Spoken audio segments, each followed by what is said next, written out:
If you've been scrolling through endless laptop listings, comparing core counts, GPU badges, and RAM numbers, and you still feel that knot in your stomach wondering whether any of them will actually survive a day in your workflow, this review is here to cut through the noise. Link is in the description if you want to check the product details on Amazon. I've spent the last week running a mix of CAD projects, video renders, and a few demanding games on the HP ZBook Power G9, and I'm going to tell you exactly how it behaved in the real world, not just what the spec sheet promises. First off, let's talk about the kind of environment this machine is built for. The ZBook line is marketed as a mobile workstation, which means it's aimed at professionals who need workstation-grade graphics and a lot of memory while still being able to pull the laptop out of a bag and head to a client site. The 15.6-inch FHD IPS panel with a 400 nit brightness and anti-glare coating is decent for office lighting, but you'll notice it's not a 144Hz display. If you're planning to game competitively, that refresh rate will feel a little dated, but for long modeling sessions or color-critical work it's more than adequate.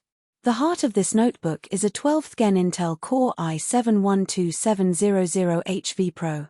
14 cores, 20 threads, and a mix of performance and efficiency cores give it a nice balance. In practice, the efficiency cores keep background services like email sync, cloud backup, and Windows updates from stealing cycles when you're deep in a SolidWorks assembly. When you hit a render, the performance cores kick in, and you'll see the CPU clock climb into the high 2 GHz range.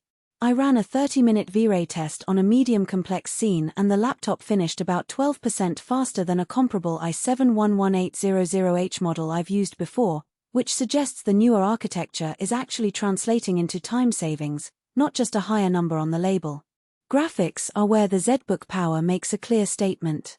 The NVIDIA RTX A2000 isn't a gaming-oriented RTX 3060, but it's a professional GPU with CUDA cores and driver support for CAD, DCC, and simulation software.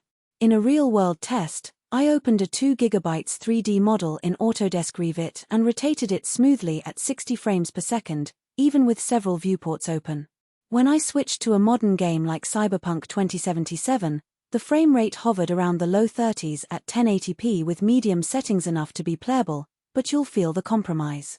So if your primary need is workstation tasks, the A2000 is a solid fit. If you want a laptop that can dominate the latest AAA titles, you'll be better off with a dedicated gaming machine. Memory and storage are the next practical considerations. HP has equipped this model with 64 GB of DDR5 RAM, which is more than enough for multitasking heavy CAD files, large Photoshop documents, or virtual machines. In everyday use you'll probably never tap even half of that, but the sheer headroom means you won't be forced to close programs to free up memory.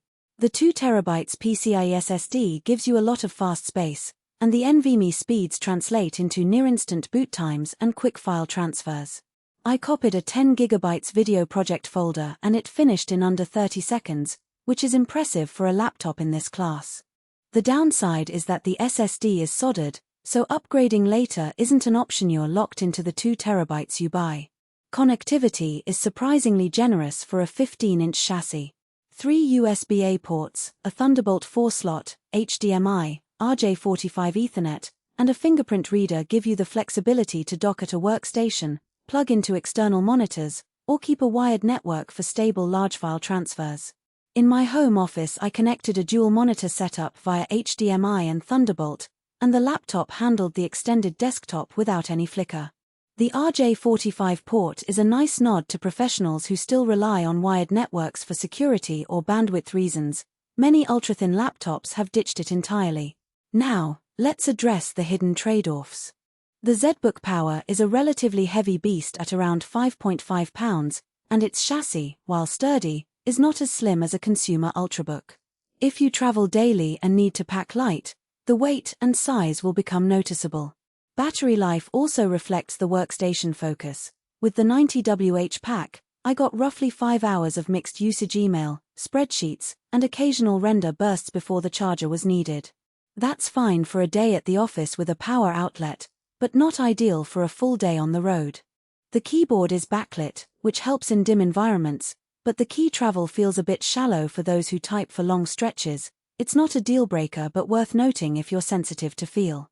Who should actually consider buying this laptop? If you're an architect, engineer, or creative professional who runs demanding 3D applications, needs a reliable GPU with certified drivers, and values the ability to connect to Ethernet and multiple monitors without an external dock, the ZBook Power hits a sweet spot. The 64GB of RAM and 2TB SSD also make